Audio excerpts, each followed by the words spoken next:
In autumn 2021, the nuclear-powered submarine USS Connecticut SSN-22 collided with an unknown object in the South China Sea. The U.S. Navy has updated the status and cost of repairs.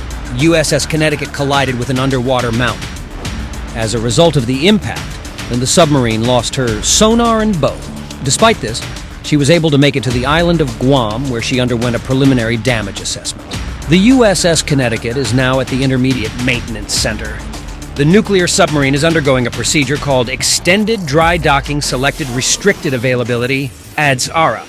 This is a type of dry dock work that includes improvements of a non-capital nature. Damage sustained by the USS Connecticut in a collision with a seamount will be repaired during EDASRA. Last year's assessment indicated that the U.S. Navy would be able to fully recover the strike submarine. The propulsion system was not damaged by the impact and continues to operate normally.